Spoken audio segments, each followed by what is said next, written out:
Hi, my name is Jimmy, and this is Bob Easton. And I'm going to be showing Bob how to hook up to his 1220 with the trailer package. And beforehand, we're going to go through, we're going to talk about the sawmill, how to align it, how to maintain it. Then we're going to go outside and we're going to saw up a log. First, starting here at the tongue, we have a 2-inch ball, and we have safety chains and trailer lights. The mill, as you see it here, is set up on 6 leveling jacks. We have 1 on each corner, and then we'll have 2 in the center that we're going to drop down for stability. So the first thing we're going to do here is take a 4-foot level, and essentially we're just going to level this mill side to side all the way back so that we can make sure we get nice straight cuts. The machine can cut on an incline or a decline, but what we need to do is achieve it perfectly level all the way back, side to side. Okay, so first we're going to do that here and use our 2 leveling jacks. I like to make full turns if I can, but they are pretty fine adjusts, so you can get this machine perfectly level side to side. Next we're going to go to the back and do the same thing right at the back 2 jacks and level it side to side. And lastly, we're going to set our level on the rail here, get these center 2 jacks down, and just give them a couple cranks after touching the ground, just to give the frame some stability when we load a heavy log up onto the frame. Okay, so we've got our log stops all the way up when we load a log, and or when we turn a log, we should have these stops up against, we should have our log up against a fully upright stop when we're turning that log too. Now we're going to put this stop down and pin it into place when we're actually going to make a cut. These are in the cutting position. That way we'll cut right up over the top of these log stops. We can also get a nice flat side on our log and turn flat sides up against these stops and get a nice 90-degree cut over the top of them on our subsequent sides. We're going to do that by making sure that these are square, okay? So we're going to be able to pull these up, okay, and square these stops using this bracket, okay? We have an adjustment bolt right along the side of the bracket that it's attached to. As you move this bolt in and out, you can move this stop forward or back. You're just going to measure that with a T-square, rafter square, angle finder. You'll pull back and simulate the pressure of the log, and then slide your angle finder right up against that stop and make sure that it's 90 degree with this welded frame. Now when we want to get the stops all the way out of the way after we've squared up a log completely into a cant, we can unpin this stop and fold it all the way down out of the way. That way we can rest our log, our cant, up against these welded stops. Okay? The blade at its lowest point will cut right up over the top of these welded stops. Okay? So as soon as you can, go ahead and drop these stops clear out of the way so you don't cut into them. Okay, so Bob, this is the log dog spike that's going to clamp our log up against our log stops. Okay, so with this spike, we're going to be able to raise it up and down to any position we want. Okay? We'll raise it up, and then we're going to take our hand and pull back on the spike, and it clamps this dog housing onto our threaded rod. And then we have a handle that's going to crank the threaded rod and spike our log tight and secure up against these stops. I clamp every log into place. Every cut I make, my log is secure on this deck. If you're not sure, grab that log and try to maneuver it. You can shake that log around. That's what's going to happen when you're trying to cut through it, is it's going to move around on you. So this is going to secure that log into place. Now you can get it low enough to cut up right over the top of it. And another advantage to this style of spike is that not only can you go up and down, but you can actually move this back or forward to get closer to the center of the log. So you're clamping it evenly up against at least 2 of these stops. Okay? So our log is touching 2 points on the deck. It's touching 2 stops, and it's got 1 spike clamped as close to center as possible to secure that log so that we're ready to make our cut. First thing we need to do is unbolt our carriage. It's in a travel position now with our carriage bolts. So let's go ahead and remove the bolts that are holding this carriage in place on the frame. And then we'll roll the saw head forward. There we go. We have one on each side, so we're going to remove both of those, and we're going to roll the saw head forward and take some measurements. And I'll show you how to keep this blade aligned. Let's go ahead and put it on this next cross member here.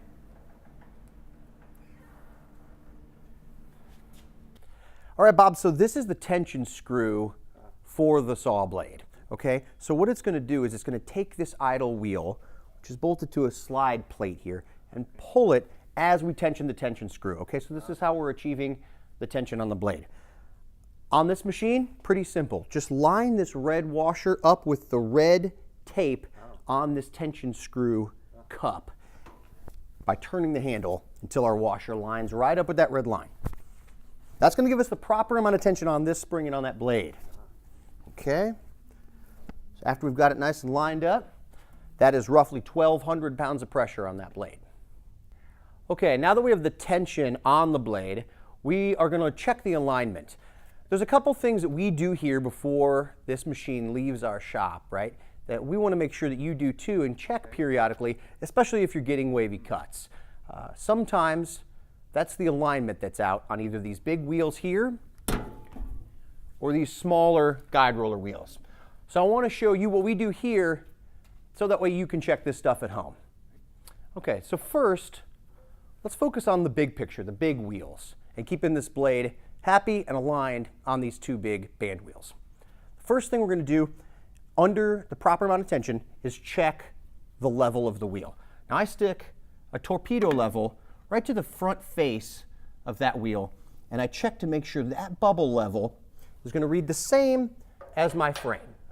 Now when we talked about leveling earlier, we were talking about leveling the machine side to side. And that's really the only important leveling you'll need to do for actually sawing nice straight lumber. But in here, when we're checking to make sure this wheel is perfectly perpendicular to the frame, it might actually be easier to read your torpedo level if you level the frame front to back as well, okay? So that's what we've done here. We've leveled it front to back, and it reads nice and level in between the lines of the bubble level.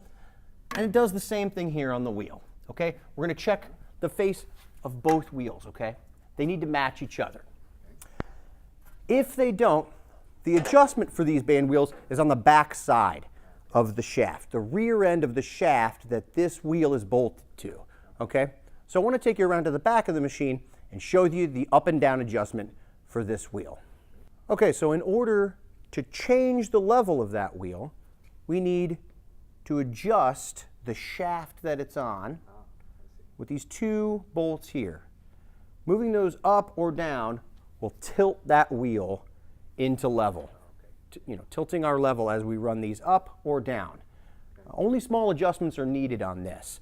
Up or down, maybe a half of a turn or a quarter of a turn at a time on your opened end box wrench, and then you'll check again with your level.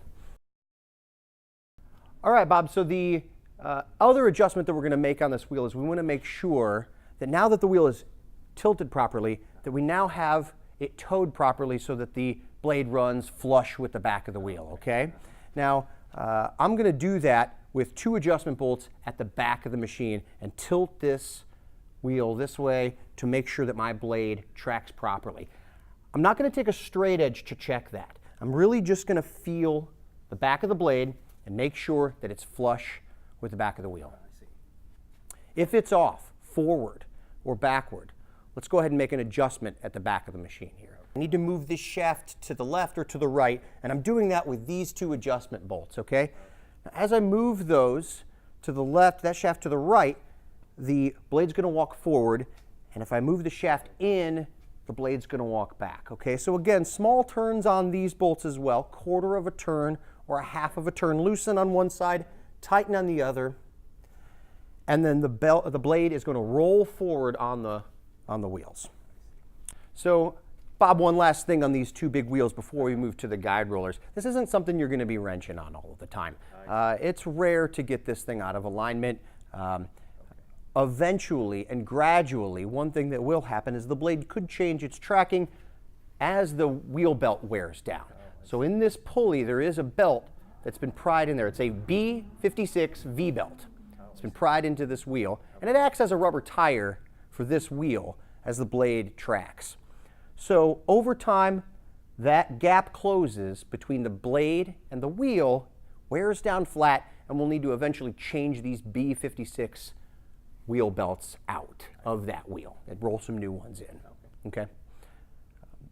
Okay, Bob, so the adjustment of this blade can be fine-tuned here at these guide rollers, okay? This is really what's going to get us our best, straightest cut, okay? So there's a few steps with these guide rollers to setting them up perfectly and keeping the blade perfectly aligned, okay?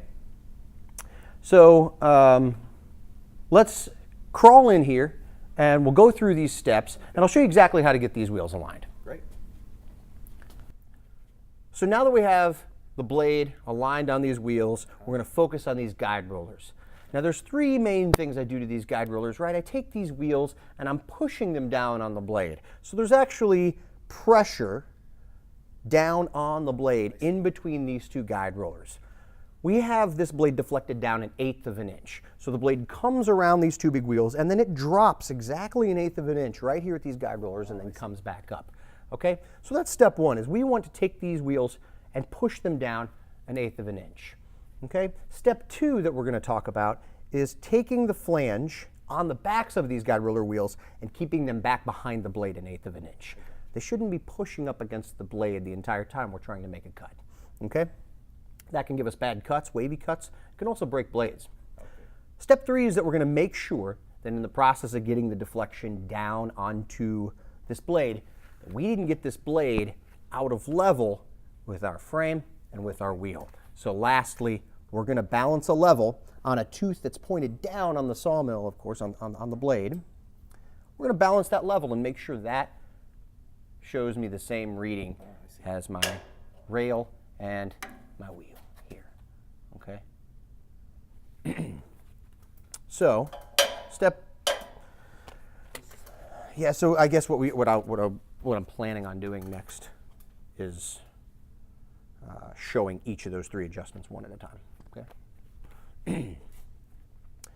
Okay, so let's go through each of those three adjustments one at a time.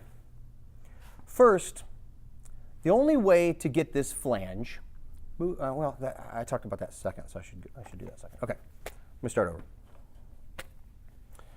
So let's go through each of those adjustments one at a time, talk about how to make those adjustments if any of those measurements aren't what we expect. The first thing we're going to do is drop this wheel down onto the blade and deflect this blade down 1/8 of an inch. Well, we have to have a starting point that we can rely on. So we'll take these wheels and we'll actually raise them up off of the blade here at the factory and get a measurement where there isn't any wheel deflection on them. I sit down here on the frame and I can measure it right off of the cross member here. Okay, so let's move our level. We'll take our tape measure and we're just going to measure up to the bottom of the blade and just sort of look at where our blade is. Okay, now we're going to have to do that, like I said, with no guide roller pressure at all first, and then drop these guide rollers down. And I'm looking for that number to drop exactly 1/8 of an inch all the way across. Okay, we're doing that. We're dropping these wheels down with this vertical adjustment bolt at the top of this bracket here.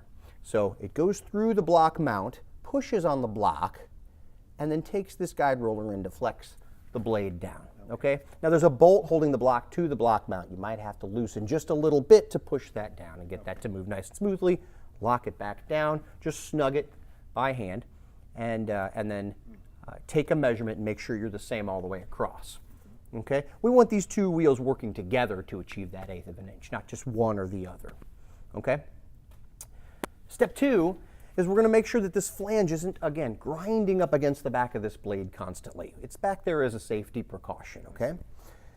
So I can't move this guide roller to the left or to the right, back or forward. I can't move this guide roller back or forward without loosening the entire bracket that it's on, okay? Okay, so if I want to take this guide roller and move it back, I'm going to have to loosen the bolts that hold the block mount in place. There's 8 bolts, 2 on each side, as you can see down here, and then 2 on the top, 2 on the bottom. Those 8 bolts are sandwiching through this fixed guide roller bracket, and then again over here on our idle side bracket, 8 bolts that are locking that block mount into place so it cannot move. We just need to take the pressure off of that and slide it forward or back. So top 2 bolts, loosen those. Inside 2 bolts, for example, and then we can push that guide roller back, lock them back down into place after this flange is back behind the blade. It doesn't need to be exactly 1/8 of an inch. We're looking for the blade to be maybe somewhere in between that first groove on that guide roller. Okay? On the deflection down, though, we're definitely measuring that with a tape measure. Okay? Because I want to know exactly where I am when I'm sawing my lumber off of the deck. That way I can set my scale later and have it match my blade exactly.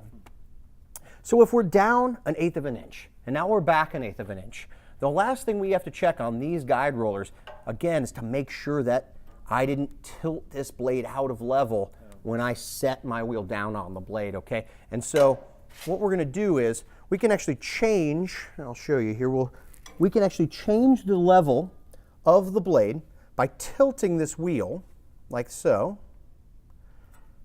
with the top and the bottom bolts that held this block mount into place, okay? So if I lower and raise the bolts on the top and on the bottom, tilts this wheel, and I'll just leave my level balanced here on the blade as I make that adjustment and watch it tilt the blade back into level. Okay? So if I've done that, I'll double check all my other measurements, make sure that tilting the blade didn't affect the height of the blade. If I'm 1/8 of an inch lower than I was with no guide roller pressure, my flange is back 1/8 of an inch, and my blade is level, I'm going to get some straight lumber as I cut through. Nice job. Thank you. There's a couple of other things to point out about this. One other thing I don't know if we want to add, but usually a guy calls, he says, "Oh, I'm getting wavy cuts." Mm-hmm. I don't know if you want to mention. Yeah, I've got a little Okay. talk on that then too. Cool. Awesome. Because there's basically 4 things that cause a wavy cut, so I can sort of bing, bing, bing, bing, go through those. Can I do like one last thing right here? Just a little bit wider maybe, because I just kind of want to show, I just want to talk about the 2 differences or a couple of differences between these 2 guide rollers, okay? They're not totally identical. All right, so we've talked about aligning these guide rollers. I just want to point out, Bob, quickly how they're different, because they are the same adjustment, they're the same guide roller wheel, but there are a couple of differences. One, we've got our water tube on this side. I like to have my water drooping as close to the blade as I can without the blade touching that copper tube. I want to apply some soapy water mixture onto that blade to keep sap and pitch from building up and keep this blade nice and lubricated. You should be able to take your finger at the end of the day when the machine is shut down and wipe that blade off, and all of that junk should wipe off that blade. If you're not able to wipe some of that sap off of there, you're probably not applying enough soapy water. Okay, so that's one difference here between these 2 sides. The other one is that this is adjustable. This guide roller is adjustable in and out. There's a handle, T-handle that we loosen, and we'll slide this in and out. Okay, this roller is fixed. And so something I like to point out to new sawyers is that you have the ability to move this guide roller out of the way or closer to a cut if you think you might hit something on that side. Okay. This guide roller is not afforded the ability to jump in and out of the way. It's fixed right here. And so as an operator, you really need to take a good look down the side of your frame from the operator position to make sure that you don't have anything sticking out on the left side. Keep the ugly stuff up and over out to this adjustable side when you're sawing up your log, especially on your first 2 sides. That can really make a difference. In fact, that's why you'll find yourself in here usually making adjustments, is because you've run into this guide roller. Couple of final things about these 2 guide rollers, Bob. First of all, they're identical in a lot of ways. They're the same guide roller wheel. They're both greasable. We're going to put a little hit of grease in each of these, by the way, not full hits of grease, because we can knock the seal out of them. But then they're also attached in the same way. They're adjustable in the same way. There are a couple of differences. Okay. The water tube system is on this side first of all. So it's going to drip down onto the blade. Again, you can see here, I kind of like to have my copper tube as close to the blade as possible, so that it'll drip that soapy water mix on the blade and keep it lubricated and keep any of the pitch pine sap from building up on the blade. If you can wipe your finger and cannot wipe any of that pitch and sap off of that blade, it's probably better to start adding a little bit more of a drip, a little more soap to that water, so you can keep this blade nice and clean. Okay, one other difference here is that the guide roller on this side is adjustable in and out, okay? And that's how we're going to get closer to our smaller cuts and move this guide roller out away from for our wider cuts. Now this guide roller is fixed, and so it's not going to have the ability to sort of jump out of the way if there's anything hanging off over onto this side. So as an operator, you really need to sight down your frame and check and make sure that there's not something going to stick out and bump this guide roller, so that you're not in here adjusting more than you are sawing. Okay, keep the ugly stuff on the log up and out over in this direction as we're sawing. Okay, so Bob, there are 4 real main reasons why you'll get a wavy cut on this, and it's not just the guide rollers that can cause a wavy cut. Okay, so the alignment would be one, but a second one would be just the dull blade itself. That's the easiest thing to change, right? Take the blade off and put a new blade on and see if that fixes it. Now, these blades really should only be run about 2 hours. They'll start to dull, they'll fatigue, they'll crack at the teeth, little microscopic cracks that need to be sharpened out. The teeth straighten up from cutting hardwood, wide cuts, knots, things like that. Okay, so change the blade. The third thing that it could be is the log itself. And I would say the fourth thing is the operator. What can I do as an operator to get myself a better cut? Slow down the feed speed. Make sure I have the right amount of tension on the blade. Make sure that my engine's at full throttle when I'm trying to make a cut through. Those are the kinds of things that are going to get you better cuts, and the things that you'll consider when you're getting a wavy cut through with this machine. Underneath this guard is our electric clutch. This is going to engage the blade with our toggle switch. So what we want to do is check every once in a while, maybe every 40 or 80 hours of runtime, and just check and make sure that bolt that's running through the clutch is locked in nice and tight. Okay, so first we're going to have to remove this guard if we want to check the bolt. These are 7/16 wrenches, 1/4 inch bolts.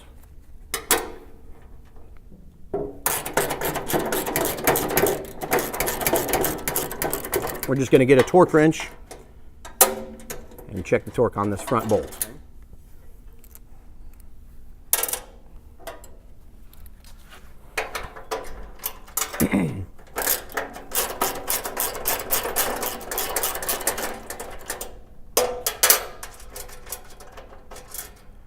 You can just speed this part up really fast, like a Benny Hill type of thing. Remember Benny Hill?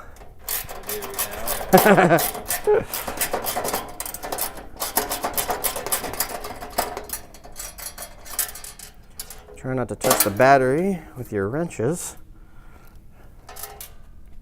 Okay, when we're removing this guard, we're just going to grab it and carefully slide it away from the clutch, and it'll expose our idler pulley for the drive belt, and it's also going to expose our clutch. Okay, now we're going to want to take the spark plug out, take the blade off when we're working on anything in here. We don't want to take a chance of anything actually kicking on and injuring us. Okay, there's lots of opportunities for that with a sharp blade like this with moving parts. So in order to check the torque on this clutch bolt, which like I said is very important, we never want that to back out, and it can over time. I mean, this engine's vibrating, the whole carriage is vibrating. We put Loctite on this bolt. We just in case, let's check it every once in a while. So what we're going to do is, first we've turned the engine to the run position at the key switch. Then we've kicked the key, the clutch to the on position. That engages this clutch. You'll hear a click when that happens. Okay? Then we're going to take a belt. I'm sorry. Now just say then we're going to. Yeah, okay, so yeah, okay. I was just thinking about that spark plug thing. We're just going to skip right through that. So let me start that again. Just one more go around here. Okay, so torquing this clutch bolt is very important. We want to check that every once in a while. So like I said, remove that guard and we're going to check this clutch bolt and make sure it's at 45 foot-pounds. So we've got our torque wrench. We're going to set that at 45 foot-pounds. And then we're going to take an old glove and just lodge it in this belt to hold this system still while we check the torque. Now I've also got the key turned to run and the toggle switch clicked on, so this clutch is actually engaged. You'll hear a click when that engages. I've got the blade obviously removed for safety, and I'm going to lodge this old glove right in here at the belt, take my torque wrench and check this bolt and spin it around until I hear my torque wrench click. Just click like this. Like that. You hear that click? That's the torque wrench telling me that that's at the right foot-pounds of pressure on that bolt. If I need to add a little bit more tension on this belt after doing that, I can do that here at this adjustment on my idler pulley. That's also all hidden here by that clutch guard. Okay, so now we know we're nice and safe here, and we can go ahead, put that guard back on, get back to sawing.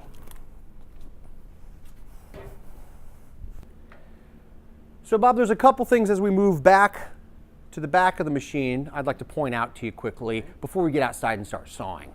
Okay, first of all, our engine sits here, and our clutch switch on the Vanguard 18 horsepower is here. It's going to be a toggle switch to kick that blade on. Our key starts here. Okay, then when we're going to throttle this engine up slowly, and then kick the clutch on, and then finish engaging our throttle, and go full throttle every time we make a cut. Okay, kick that blade on and off at a mid or lower throttle, and sort of baby that clutch, and it'll last a lot longer.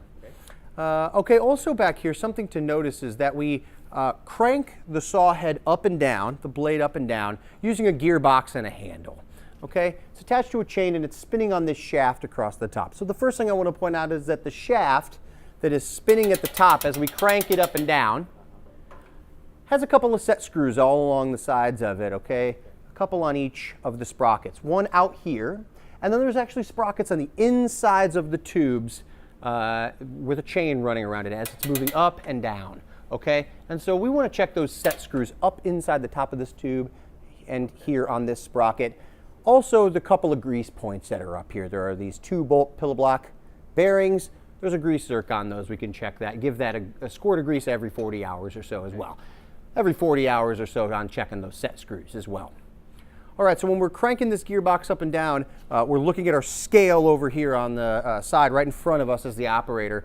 And we're going to always go up to the cut you're going to make. So we'll raise up. If we want to raise up to 5 inches and make a cut, we'll make our cut here at 5 inches. We always want to click the gearbox up to the cut we're going to make.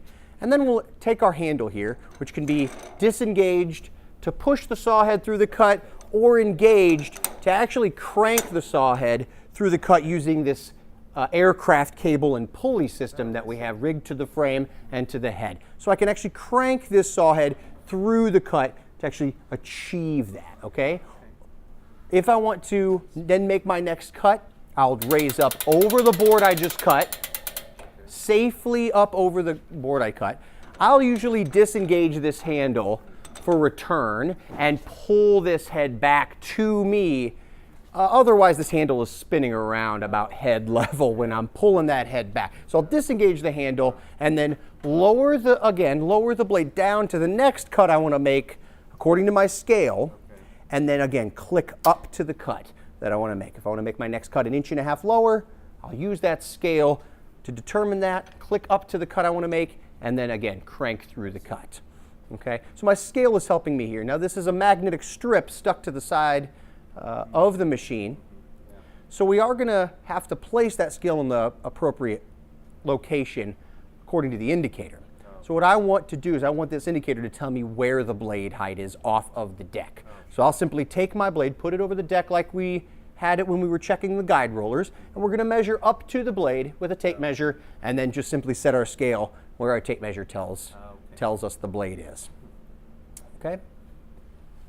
So that's going through maintenance tips and adjustments on the 1220. And now we're ready to take this mill outside and go saw. Again, if you have any questions feel free to give us a call, 1-800-942-4406, or refer to the manual and operational DVD that you got with your sawmill. Thank you.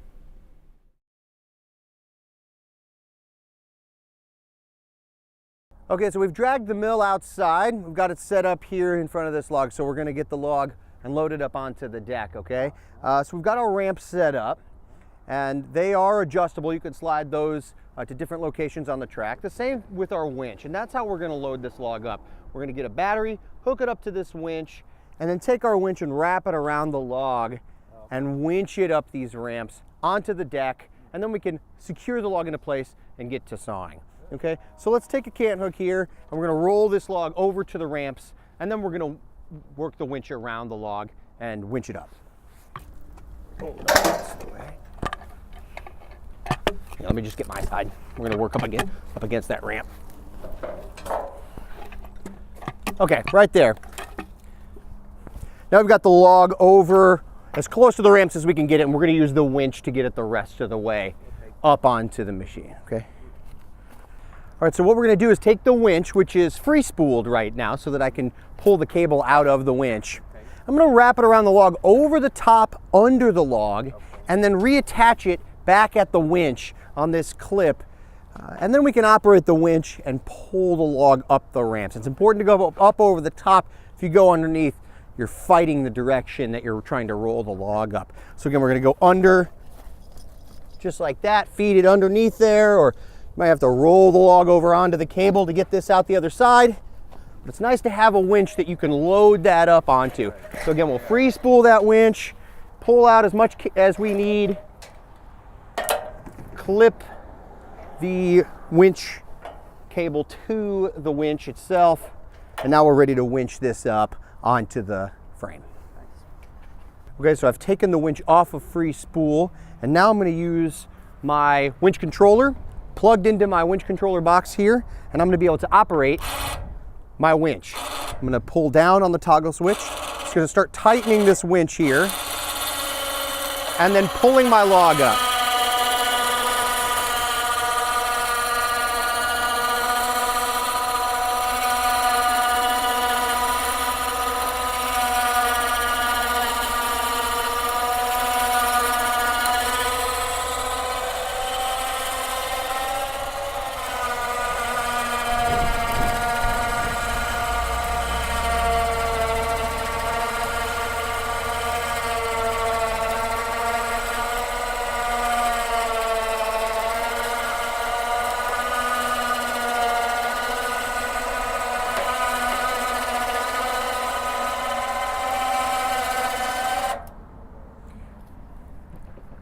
A couple of things about winching a log up onto a frame that you need to consider. First of all, our log stops should be up to catch this log once we get it on all the way. Okay? Another thing is you see it's a slower process getting it up the ramps, but it's a lot better than trying to hulk it up there with a couple of cant hooks. So in a pinch, this winch can really be helpful in getting our log up onto the deck. Okay, so we're going to need to get this log the rest of the way onto the deck, rested up against these stops, and then we're going to clamp the log into place from the other side, and then remove this winch so we can make our cuts.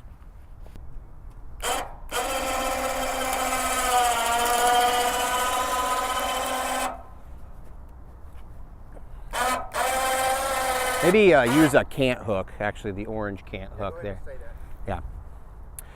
So sometimes when you're winching a log up onto the deck, oftentimes it will rest at a funny angle, want to turn on. You may not roll up one of the ramps as fast as the other, so you might have to use a cant hook to sort of help yourself along.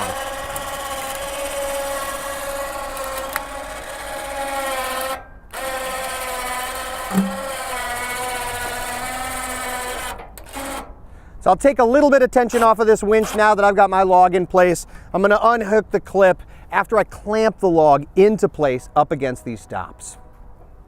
We're lowering our stops down before we clamp into place to make sure that these stops aren't too high when we're taking the first couple of cuts off of the top of this log. Okay, we're going to drop this stop down and lock it into the locking position, okay?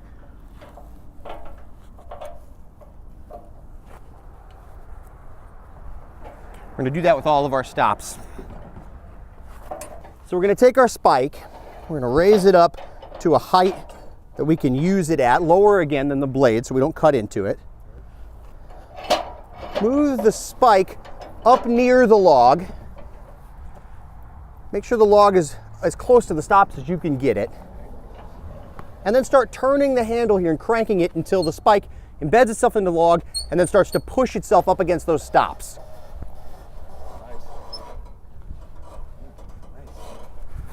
Nice and tight. Now the log's not going to move anywhere, and then we can get our cut safely up over the top of our stops and our spike. So we're ready to saw now. We've got a fresh blade on the machine. We've got soapy water that we're going to drip down onto the blade. You can put Pine Sol in there. You can put liquid laundry detergent, dish soap, just some sort of a couple of cups of soap with water, a mixture to lubricate that blade like we talked about before. I've got fuel in my engine, so I'm ready to fire this up and get started.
After a couple of hours of sawing, this blade is going to get fatigued, it's going to dull, and the teeth are going to start to straighten up. So I want to show you how to change a blade. We're going to take the guards off. These rubber latches will just come off of here. I'm just going to expose the blade. And what we want to do is loosen our tension screw. Let's move the guide roller in.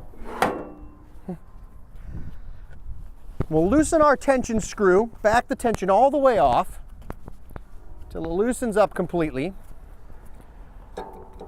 And give it a little shove. Get that wheel in a little further so we can slip our blade off of the wheels. First, what we're going to do is take the blade and push it off of the back of the wheel on the top. The next, what we're going to do is take the blade on the bottom and roll the teeth up over the top of this cutout in the yellow blade guard, okay? Like that. Rolling the teeth up, out of the yellow blade guard and off of the wheel. And then we're going to remove it from this side. Carefully walk the teeth off. And we'll have our blade in our hand about shoulder length apart. All right, I want to show you how to safely fold this blade, okay? We're going to take our hands shoulder length apart, okay, with the teeth facing up. I usually rest the blade a little bit on my belt buckle or something. And I'm going to take the blade and flick it forward and fold my hands over each other, okay? Now, a common mistake is to push your hands in. So when you flick it down, you're kind of pushing into each other. We don't want to do that. We actually want to take the blade and point the teeth towards each other. We're almost pulling the blade on the bottom away from itself more than we are pushing it towards itself. So we're flicking and getting that to bend like that. Do you see that? And then we're going to flick that, and at the same time, like I said, we're turning the teeth towards each other as we do that. Turn and then fold your hands over each other, okay? Then we're going to take, I'm left-handed, so I'm putting them in my left hand, and I'm going to pull this third rung up with my right hand, and then you can kind of settle them into place, and then it's safe to put a zip tie around, send them back to us for sharpening, for storage, safekeeping. All right, now there is a more graceful way to unfold these, and a less graceful way, right? We can just throw the blade out into the field and hope it doesn't catch on anything or us. Or you can find that third rung that we had, okay? And it's gonna look like this. It's gonna have an X pattern underneath that ring here. Now, the one, when you don't have it right, the X pattern here is going to be hovering up over the top of that third rung, and you're not going to be able to unfold it. So again, we'll find the ring that's an X pattern, free and loose, hanging down. I'll face that towards me like I had it when I was folding it, and I'll grab, with my fingers on top, I'll grab the two bottom parts of this X pattern right here, the bottom here and here. So I want to kind of keep my finger hooked around it. Keep tension on this blade, it wants to open up. And I'm gonna just work my hands down to that part of the blade. Have it under tension the whole time. Then I'm gonna let it spring open, okay? Like that. Now, quickly, one easier way to fold these up is to take the blade and catch the teeth on something that isn't gonna hurt the teeth of the blade or whatever it is you're hooking onto, and then just start crossing your arms over and walking towards the log while you're folding, okay? That's a little easier than the sort of the fishing reel, sort of flick of the wrist. You can just catch it, walk and cross your hands, and then pick this blade up at the same time, okay? Again, unfold, the X pattern is free here. Take my hands, and I'm gonna unfold the blade like so. Then I'm ready to put the new blade back onto the machine.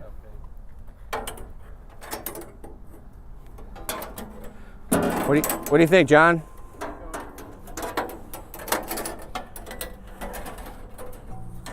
Again, we're gonna work the blade under the guide rollers, around the wheels, under that blade guard, or in between the blade guard and the wheel there, and just roughly get it centered up. It's gonna track itself, but we just wanna get it into a good starting point.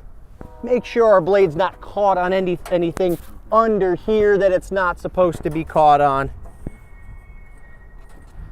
Okay, and then let's start tensioning our blade at the tension screw and make sure that it lines up just right.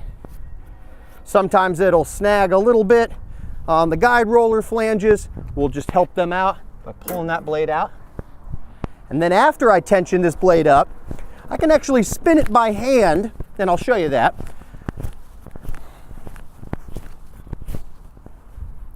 I can just take it here, fighting the electric clutch a little bit here, but I can take it by hand and just spin it. And then it'll track right back to where it was, flush at the backs of these wheels and 1/8 of an inch in front of these flanges here. We'll just put our guards back on, and then we're ready to keep sawing. Thanks again for watching this video and for your purchase of the 1220 Timber King sawmill. I want to thank Bob Easton here for helping me out demonstrate this sawmill for you guys. Thanks a lot.